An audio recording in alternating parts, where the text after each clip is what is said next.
What up, YouTube? Here with a post-fight video for Andy Ruiz versus Luis Ortiz. Now, before I give y'all the summary of what took place in the fight, I'm going to tell y'all the results first. Andy Ruiz was able to pick up a unanimous decision win. I personally had the fight score 114 to 111 in favor of Andy Ruiz. So did two of the judges.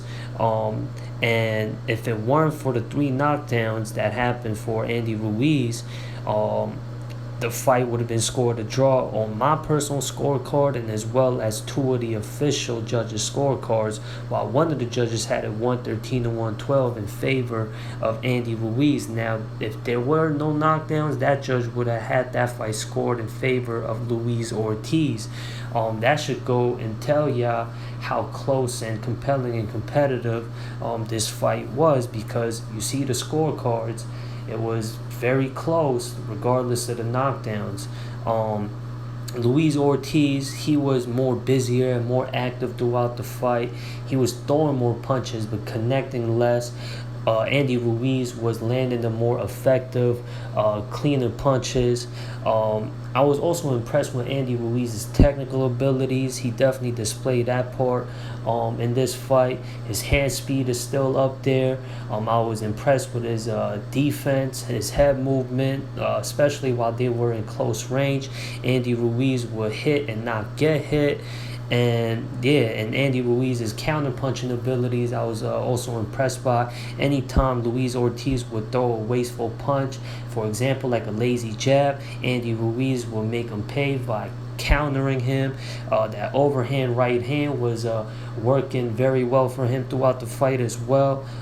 He scored 2 knockdowns in the second round. The first knockdown happened when Luis Ortiz threw a lazy jab. Like I said, Ortiz, anytime they would be on the outside where Andy Ruiz couldn't really reach him, Andy Ruiz would have to bob and weave his way in to close a gap between the two. But anytime there was some good distance between the two, that's when Ortiz would throw whatever punches he would want to throw. But in the second round, Ortiz threw a lazy jab, and Ruiz countered that with the beautifully timed overhand right hand, knocking him down. And Luis Ortiz, he was shaken up by that. He didn't have his legs up under him. And the second knockdown was questionable because Ortiz was off balance due to the first knockdown. And Ruiz was throwing haymakers at him, and it didn't look like he landed any clean punch to drop Ortiz for the second time in the second round. It looked like Ortiz didn't have his footing, and Ruiz kind of shoved him down, but the referee still called it a knockdown. So on the scorecard, it was a 10-7 round for Andy Ruiz in the second round. And I think the second knockdown happened either in the seventh round, I think 7th or 8th round. It was somewhere in the mid rounds, and Andy Ruiz got on the inside, closed a gap between him and Ortiz. And if you look at the third knockdown in this fight, you will be impressed with Andy Ruiz's head movement and his upper body movement while in close range, because he avoided all the shots from Luis Ortiz while landing a flush overhand right hand by countering Ortiz, and he dropped him yet again for the 3rd time in the fight. And he was accurate, and he was timing Ortiz very well throughout the whole fight. Anytime Ortiz would have the upper hand was when Ortiz, being a southpaw, would have the better position, the better angle. That's when Ortiz would have the upper hand. But like I said, if y'all go check out the punch stats, you will see that Ortiz was busier, was throwing a lot more punches than Ruiz. But you look at the connect percentage, when y'all go check out the punch stats, you'll see that Ruiz was definitely landing the more punches. And y'all go check out the highlights, check out the full fight if y'all want, and you will see the more significant, more cleaner, more effective shots were coming from Andy Ruiz in this fight. And the right man won the fight. Like I said, Ortiz made it competitive for what it was.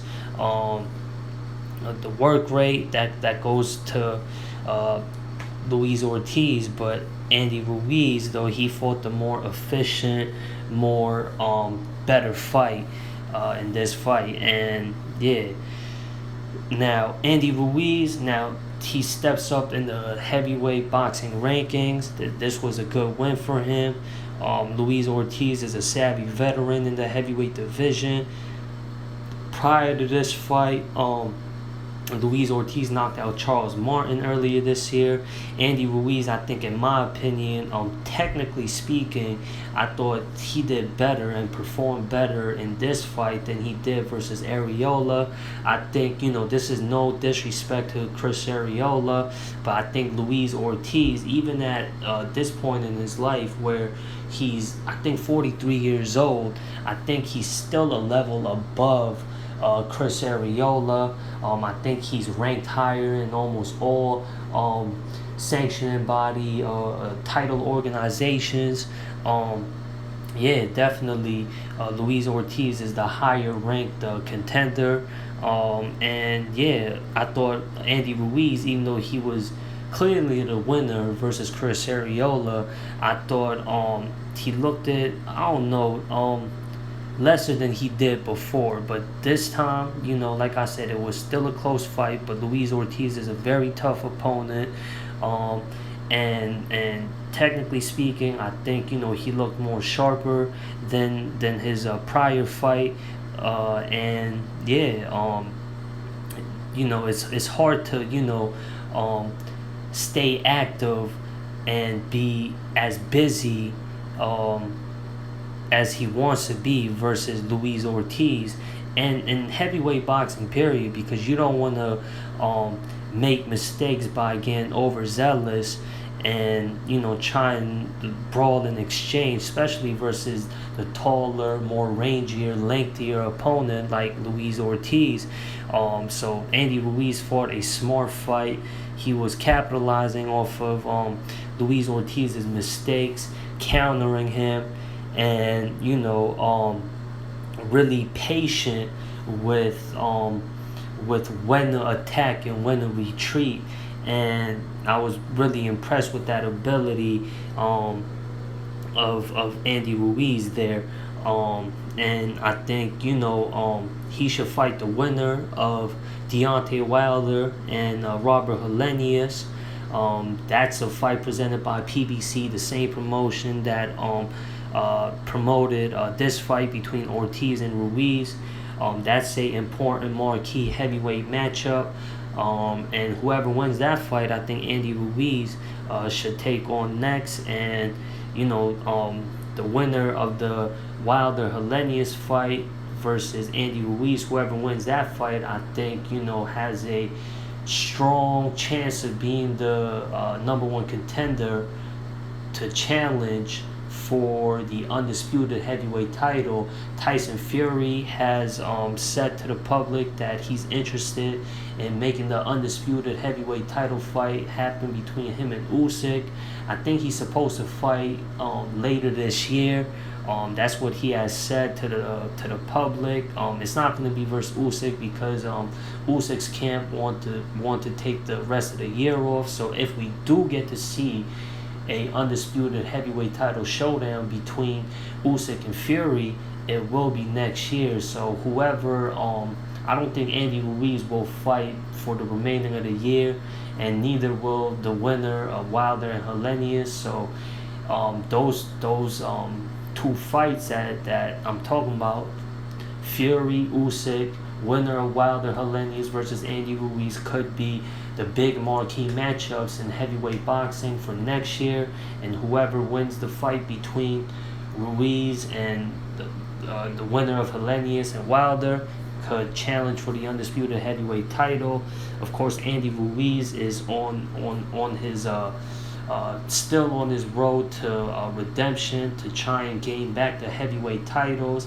I'm still saying that Andy Ruiz should have got a third fight versus Anthony Joshua, because Andy Ruiz has a win over him, and so does Anthony Joshua. But we all know who made the more impactful win out of those two. Joshua, of course, he did his thing in the rematch and won a unanimous decision win. But Andy Ruiz, he definitely made more of an impact with that knockout win.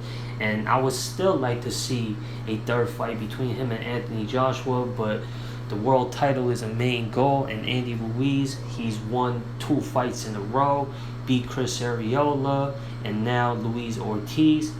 Wilder, he's trying to bounce back. We'll see how he does versus Helenius next month. And heavyweight boxing right now, it's one of the hottest divisions in the sport. It's got a good mix, and we haven't seen the heavyweight division lively like this since, I would say, like when Mike Tyson, Evander Holyfield, Lennox Lewis, and all those guys were competing at the top level in heavyweight boxing. And after the Klitschko era ended, heavyweight boxing's got a lot healthier, and I'm liking what's going on. And yeah, I want to see what's to come out of the heavyweight division as we speak right now. Anyways, that does it for this video, y'all. Y'all let me know what y'all thoughts are, what y'all want to see next out of Andy Ruiz, and do y'all think Luis Ortiz should retire? Y'all let me know. Do y'all want to see Andy Ruiz take on the winner of Wilder versus Helenius? Do y'all have any other opponents that Andy Ruiz can face next? I mean, Joseph Parker's got a fight coming up. They had a good fight, a good close fight, Andy Ruiz and Joseph Parker. Maybe if Joseph Parker wins his next fight, do y'all want to see a rematch between Ruiz and Parker again? Y'all let me know what y'all want to see next. Comment y'all opinions, subscribe, share, like, all that good stuff, and I'm out of here, y'all. Peace.